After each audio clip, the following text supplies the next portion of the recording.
আজকে শুক্রবার, আগামী শুক্রবারে তুমি আমার থেকে ধার নিছিলে, ওই ধারটা ফেরত দেওয়ার ডেট আগামী শুক্রবারে, এটা রিমাইন্ডার দেওয়ার জন্য আসছি। চিন্তা করছেন কি হিসাবে আদব? আগামী শুক্রবার ধার রিমাইন্ডার দেওয়ার জন্য নবীজির সাথে খারাপ ব্যবহার করছে। ওমর রাদিয়াল্লাহু তাআলা মাথা ঠিক থাকে? আল্লাহ নবী বললেন, থামো ওমর, আমার যদি উপকারই করতে চাও তাহলে যে ঋণটা তার আমার আছে ওইটা পূরণ করে দেওয়ার জন্য হেল্প করো। গরম গরম 10টা বাচ্চাকে পাখার মধ্যে নিয়েছে, বাচ্চা ভাবতেছে আমি নিরাপদ, আমার ফিল এইটা, কিন্তু এমন ঝড় আসছে, এমন বৃষ্টি হয়েছে, মুরগি সহ পাখি সহ উড়ে চলে গেছে। কিন্তু যখন সে করাও কঠিন, এই গুণ বাস্তবায়ন করাও কঠিন। ক্ষমা যে সে করতে পারে না। এক সালাফ থেকে বর্ণনা আসছে, তিনি তার এক কর্মচারী বারবার শুধু ভুল করে, বারবার, আর তিনি তাকে ক্ষমা করেন। একদিন ওই কর্মচারীকে উনি রাগ করে বলছেন, এই কতবার তো ক্ষমা করবো রে? আমরা বলি না দোষ ত্রুটি সবসময় সামনে নিয়ে আসা, দোষকেই প্রাইম ভেবে ওইটাকেই একদম প্রায়োরিটি দেওয়া, এটা মুমিনের গুণাগুণ হবে না। ইফ দেয়ার এনি অপরচুনিটিস, যে আমি কোনো রকম একটু কাজ করার জায়গা পাই, তাহলে আমি মানুষকে ক্ষমা করি। আল্লাহ রাব্বুল আমিন বলছেন এই গুণাগুণটা উত্তম আখলাকওয়ালার গুণাগুণ।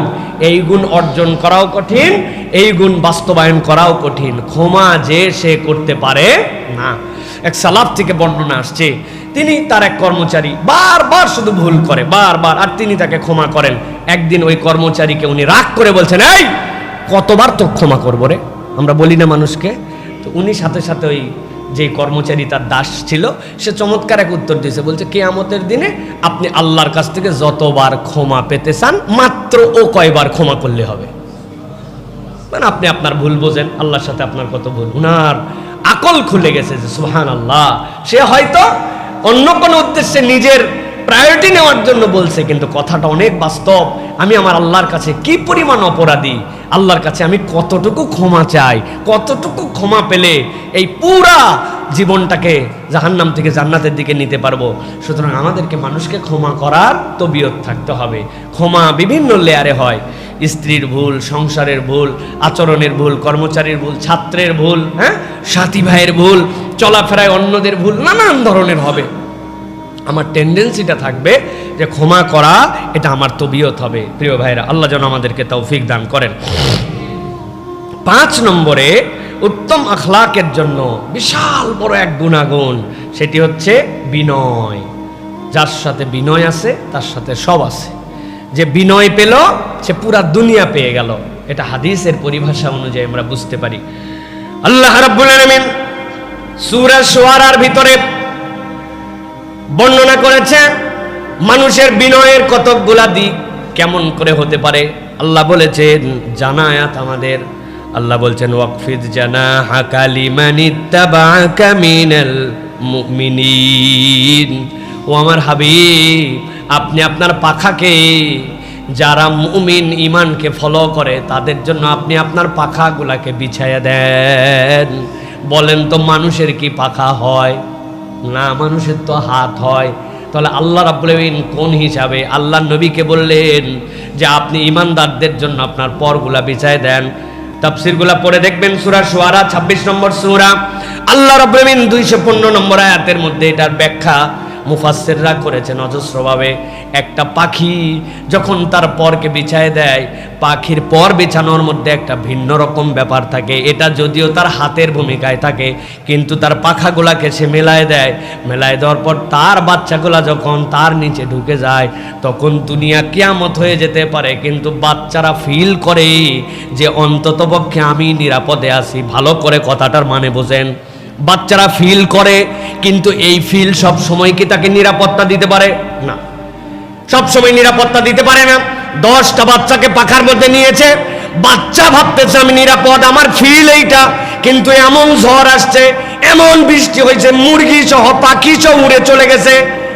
কিন্তু যখন সে পাখাটা বিছাইছিল, তার পরের নিচে যারা ঢুকছিল তারা অন্তরের মধ্যে এই বিশ্বস্ততা পেয়েছিল যে আমরা একটা নিরাপদ জায়গায় আসছি।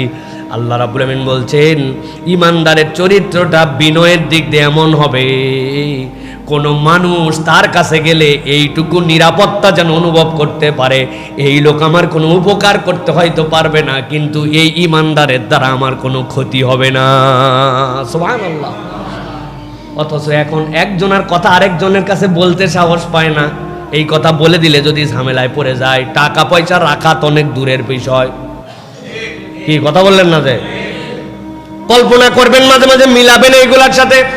11টা গোত্রের 11 জন যুবক হাজির হয়ে গেল, মুহাম্মদ সাল্লাল্লাহু আলাইহি ওয়াসাল্লামকে ঝামেলা মুক্ত করে দিবে। আরে তার দাওয়াত বন্ধ করো, তার কার্যক্রম বন্ধ করো, তেলাওয়াত বন্ধ করো, এত কিছু দরকার আছে নাকি? ঘরের থেকে কাল্লা আলাদা করে দিলেই তো ঝামেলা মিটে যায়। বনি হাশেম যেন আমাদের বিপক্ষে দাঁড়াতে না পারে, এক গোত্র বলে হবে না, বাকি 11টা গোত্রের 11 জন লোক আল্লাহ নবীকে হত্যা করে ফেলবে হিজরতের রাত্রিতে। এ কথা কি জীবনের প্রথম শুনতেছেন না আগেও শুনছেন? কিন্তু আল্লাহ নবী সাল্লাল্লাহু আলাইহি সাল্লাম সাইয়েদনা আলী কাররামাল্লাহু ওয়াজহাহু তাকে ডেকে বললেন, তুমি আমার বিছানায় শোও। আমি চলে যাব কেন? আলী রাদিয়াল্লাহু তাআলার প্রতি এই পরীক্ষা নেওয়ার দরকার কি? আলী রাদিয়াল্লাহু তাআলাকে সাথে নিয়ে তো তিনি যেতে পারেন। বলে, আলী, আমাকে মারার জন্য, তারা হত্যা করার জন্য সিদ্ধান্ত নিয়েছে। আমার আল্লাহ জানাইছেন, ওয়াজআলনা মিন বাইনি আইদিহিম সাদ্দান ওয়া মিন খালফিহিম সাদ্দান ফাগশাইনাহুম ফাহুম লা ইউবসিরুন। তারা আমাকে দেখতে পাবে না। আল্লাহ গ্যারান্টি দিয়েছেন, তুমি শুয়ে যাও, আমার ক্ষতি হবে না, তোমাকেও ক্ষতি করতে পারবে না। কিন্তু শোয়াই দিয়ে গেলেন কেন? যেই লোকেরা আল্লাহর নবীকে হত্যা করে শেষ করে দেওয়ার পর্যন্ত সিদ্ধান্ত নিছে, ওই রাত্রে পর্যন্ত ওর বউরেও বিশ্বাস পায় নাই, ওর বাপরে বিশ্বাস পায় নাই, ওর বড় ভাইরে বিশ্বাস পায় নাই। ওরা তার আমানতটা আল্লাহর নবীর থেকে নেয় নাই, কারণ তারা জানে নবী মরে যেতে পারে, মুহাম্মদ সাল্লাল্লাহু আলাইহি ওয়াসাল্লাম মরে যেতে পারে, কিন্তু আমানতের খেয়ানত করবে না এমন একজন বিশ্বস্ত মানুষ। সুবহানাল্লাহ। যেই নবীকে হত্যার রাত্রে পর্যন্ত তারা বিশ্বাস করে, ওই নবীর উম্মতের কাছে পেটের কথা দিতে অপর ভাই বিশ্বাস করে না। কথা ঠিক কিনা? কেমন আমানতদার, কেমন বিনয়ী। এই জন্য আল্লাহ বলছেন, তোমার ডানাটা ইমানদারদের জন্য সব সময় জুড়ানো থাকবে। অন্তত তোমাকে যেন ট্রাস্ট করে, তোমাকে যেন বিশ্বাস করে। ইমানদারের প্রতি এক ইমানদারের ন্যূনতম এই গুণাগুণ অর্জন না করলে তুমি হ্যান ত্যান যাই হও না কেন, তুমি উত্তম আখলাক ওয়ালা মানুষ হতে পারো না। এইটা গেল 5 নম্বরে। এরপরে আল্লাহ রাব্বুল আলামিন নবীজি সাল্লাল্লাহু আলাইহি ওয়াসাল্লামের প্রতি ওহী করে জানাচ্ছেন, কোন মানুষ যদি উত্তম আখলাক ওয়ালা হতে চায়, আর এই যে ইনস্টল করতেছে এই অ্যাপসটা যেন তার মধ্যে ভাইরাসে না লাগে, অ্যান্টিভাইরাস একটা দেওয়া লাগবে। এর জন্য আল্লাহ বলছেন, উত্তম আখলাকের অ্যান্টিভাইরাস তার মধ্যে 6 নম্বর একটা গুণাগুণ লাগবে। ওই বান্দা যেন শাকের বান্দা হয়, শুকরগুজারি না থাকলে উত্তম বান্দা হতে পারে না। আল্লাহ কোরআনুল কারীমের মধ্যে বলছেন, ওয়া ইস্তাযানা রাব্বুকুম লা ইন শাকারতুম লা আযীদান্নাকুম ওয়া লা ইন কাফারতুম ইন্না আযাবি লাশাদীদ। অনেকবার আমি ব্যাখ্যা করেছি, এই আয়াতে কারিমা উম্মতে মুহাম্মাদীর নয়। এই আয়াতে কারিমা সূরা ইব্রাহিমের 7 নম্বর আয়াত। আরো একবার তাফসীর দেখে নেবেন আপনারা। আল্লাহ রাব্বুল আলামিন মূলত মূসা আলাইহিস সালামের কওমের জন্য অবতীর্ণ করেছিলেন আয়াতে কারিমা। এই মানুষগুলাকে নিয়ে যখন তাদের নিশ্চিত মৃত্যু, তাদের স্ত্রী কন্যাদেরকে যখন দাসী বানায় রাখতো, ছেলেদেরকে দাস বানায় রাখতো, আল্লাহর প্রতি তাদের কোনো রকম ভাবে ইবাদত বন্দেগী করার স্বাধীনতা ছিল না। আল্লাহ যখন পার করায় দিলেন, আল্লাহ এরপরে বললেন, এই নিয়ামতের কৃতজ্ঞতা আদায় করলে তোমাদেরকে বাড়ানো হবে, আর যদি নিয়ামত পাওয়ার পরেও কৃতজ্ঞ না হও তোমার বিপদ আছে কিন্তু।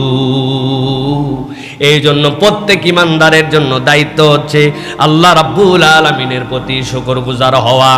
মাল্লাম ইয়াশকুরিন নাস লাম ইয়াশকুরিল্লাহ। কেউ যদি মানুষের কৃতজ্ঞ হতে না জানে, সে প্রকৃতার্থে আল্লাহর কৃতজ্ঞ হতে পারে না। ঠিক কি না? দুনিয়ার নেচার এখন পেয়ে গেছি, আর যার কাছ থেকে পাইলাম তারে আমি চিনি না।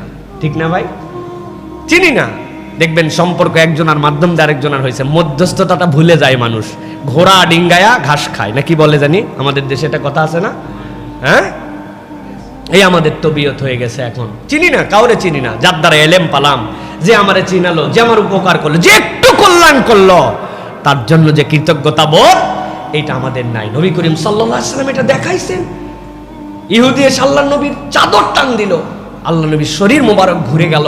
ঘাড় ছিলে গেল। ওমর রাদিয়াল্লাহু তার বুক দপদপায় উঠলো, তলোয়ার দিয়ে এক কোপে ধর থেকে কল্লা আলাদা করে দেব। বেয়াদব, মুহাম্মদ সাল্লাল্লাহু আলাইহি ওয়াসাল্লামের সাথে তুমি এত বড় বেয়াদবি করছো কি জন্য? কয় আজকে শুক্রবার, আগামী শুক্রবারে তুমি আমার থেকে ধার নিছিলে, ওই ধারটা ফেরত দেওয়ার ডেট আগামী শুক্রবারে, এটা রিমাইন্ডার দেওয়ার জন্য আসছে। চিন্তা করছেন কি হিসাবে বেয়াদব? আগামী শুক্রবার ধার রিমাইন্ডার দেওয়ার জন্য নবীজির সাথে খারাপ ব্যবহার করছে।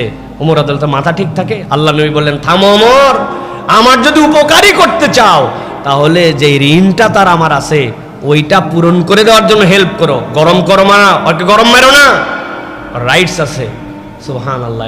এই আখলাক তো আমরা আসলে গ্রহণ করতে পারবো না, কিন্তু এর মধ্যে অনেকগুলি পার্ট আছে, অনেকগুলি শিক্ষা আছে। এর মধ্যে একটা শিক্ষা, আল্লাহ নবী সাল্লাল্লাহু আলাইহি সাল্লাম যার কাছে অল্প একটু উপকার গ্রহণ করেছেন তার প্রতি কৃতজ্ঞতা ছিল আল্লাহ নবী সাল্লাল্লাহু আলাইহি সাল্লামের। যদিও সেই ইহুদি আল্লাহ নবীর পরীক্ষা নিতে আসছিল, সে পূর্ববর্তী কিতাবে পড়ে দেখছে সকল নবীর ধৈর্য যা হবে শেষ নবীর ধৈর্য তার চেয়ে বেশি হবে। এই আগামী শুক্রবারের দেনা দিবে কি না দিবে পরে এর জন্য চাদর টান দিয়ে একজনের গলা হেঁচড়ায় ফেলছে, সেই লোক ঘুরে তার দিকে হেসে দিছে। সে আল্লাহ নবী সাল্লাল্লাহু আলাইহি ওয়াসাল্লামের কাছে পড়ে গেছে মাথা নিচু করে দিয়ে, যে আপনি সত্য নবী, আপনি আমাকে কালেমা পড়ায় দেন। সুবহানাল্লাহ। প্রিয় ভাইরা, সুতরাং শুকরিয়া এইটা আমাদের জন্য খুব বেশি জরুরি। প্রিয় ভাইরা, 7 নম্বরে যেটা আমাদের জন্য দরকার সেটা হচ্ছে আল্লাহ রাব্বুল আলামিনকে নিরেট ভয় করা। যার অন্তরে ভয় নাই সে উত্তম বৈশিষ্ট্যের মানুষ হতে পারে না। আল্লাহ রাব্বুল আলামিনের ভয়ের ব্যাপারে অনেকগুলো আয়াতে কারিমা আসছে। সূরা তাওবার মধ্যে ডিফারেন্ট কিছু কথা আল্লাহ রাব্বুল আলামিন বলেছেন। সূরা তাওবার 13 নম্বর আয়াতের মধ্যে আল্লাহ রাব্বুল আলামিন বলেছেন, আলা তুকাতিলুনা কওমান নাকাসু আইমানাহুম ওয়া হাম্মু বিখরাজির রাসূল ওয়া হুম বাদাউকুম আউওয়ালা মাররাহ। আল্লাহ বলতেছেন, তোমরা কি তাদেরকে চেনো যারা আল্লাহ রাসূল সাল্লাল্লাহু আলাইহি ওয়াসাল্লামকে এই পুণ্যভূমি থেকে বের করে দেওয়ার জন্য প্ররোচনা দিয়েছিল, যারা এই পুণ্যভূমির থেকে তোমাদেরকে প্রথম দেশান্তরী করার জন্য ষড়যন্ত্র করেছিল? আল্লাহ রাব্বুল আলামিন বলছেন, তোমরা কি তাদের সাথে যুদ্ধ করতে ভয় পাচ্ছ?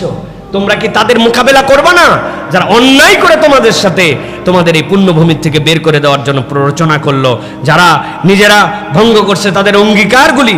আল্লাহ রাব্বুল আলামিন এরপরে বলছেন দুনিয়ার মানুষের জন্য, আতাখশাউনাহুম, তোমরা কি তাদেরকে ভয় করো? হ্যাঁ, তুমি কি মনে করো তাদের কি শক্তি আছে? তাদের হামবড়াই, এই দাপট, এগুলোর মধ্যে কিচ্ছু নাই। আল্লাহ রাব্বুল আলামিন বলছেন, ফাল্লাহু আহাক্কু আন তাখশাউহু ইন কুনতুম মুমিনিন, তোমরা যদি মুমিন হও তাহলে আল্লাহই তোমার চূড়ান্ত ভয় পাওয়ার একমাত্র গন্তব্যস্থল। সুবহানাল্লাহ। এটা দুনিয়ার বুকে ন্যূনতম ঈমানওয়ালারাও প্রমাণ করে দেখায় দিছে। এই দুনিয়াতে নজির আছে প্রিয় ভাইরা, যে আসলে তাদের রাগ ঢাক, তাদের গাল গল্প, তাদের গরম অনেক বেশি হয়, কিন্তু ইমানদার যদি আল্লাহকে ভয় করে একবার যদি সত্যের পক্ষে দাঁড়ায় যায়, কোনো শক্তি নাই ইমানদারদেরকে এই শক্তির মোকাবেলা করবে। দুনিয়ার কোনো শক্তির বিপক্ষে এখনো সৃষ্টি হয় নাই, এটা আল্লাহ রাব্বুল আলামিনের প্রতিশ্রুতি। কিন্তু আমরা আল্লাহকে ভয় করার মতো ভয়ও করতে পারি না, এই জন্য আমাদের এই পরিণতি। অতএব ভয় যদি করতে হয়, তাকওয়া যদি অর্জন করতে হয়, তাহলে উত্তম আখলাকের 7ম বৈশিষ্ট্য আল্লাহকে ভয় করতে হবে। পারবো তো ইনশাআল্লাহ? চেষ্টা করতে হবে, শুরু করতে হবে। আল্লাহ রাব্বুল আলামিনের প্রতি তাওয়াক্কুল করে যারা আল্লাহ আল্লাহ রাসূলের বিপক্ষে উস্কানি দেয় তাদের বিপক্ষে আপনাকে বলিষ্ঠ কণ্ঠস্বর নিয়ে দাঁড়ায় যেতে হবে। আমরা দেখতেছি ইসলামপন্থীদের জন্য দুনিয়া সংকুচিত হয়ে যাচ্ছে। অমুক দেশে যায়, তমুক দেশে যায়, তাদের ভিসা বাতিল করে, নানান কিছু করে।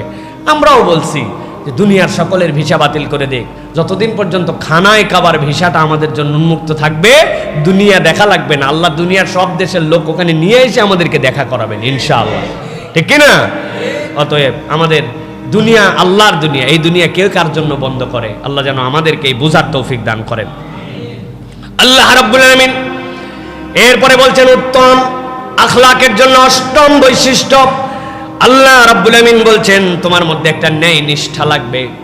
তুমি সেলফ একজন ন্যায়নিষ্ঠ মানুষ, অপরের সামনে গেলে তুমি ন্যায়নিষ্ঠতা দেখাও, লোকের সামনে গেলে তোমার মধ্যে তোমার আচরণ পরিবর্তন করে ফেলো। কিন্তু আল্লাহ বলছেন তোমার মধ্যে একটা ন্যায়নিষ্ঠতা লাগবে। ইমাম ইবনুল কাইয়ুম রাহিমাহুল্লাহ অনন্য একটা উদাহরণ দিয়েছেন দুনিয়ার মানুষের জন্য। দুনিয়ার মানুষ অনেক সময় বিনয়ী হয় কি দেখে? বাহ্যিকতা দেখে। অমুক ওস্তাদের সামনে গেছে আমি বিনয়ী মানুষ, অমুক লিডারের সামনে গেছি, অমুক বড় পাওয়ারফুল লোকের সামনে গেছি, মানুষ তখন ঝুঁকে যায়, মানুষ তখন বিনয়ী হয়। কিন্তু ইমাম ইবনুল কাইয়ুম বলছেন প্রকৃত বিনয় তো এইটা নয়। প্রকৃত বিনয় হচ্ছে তোমার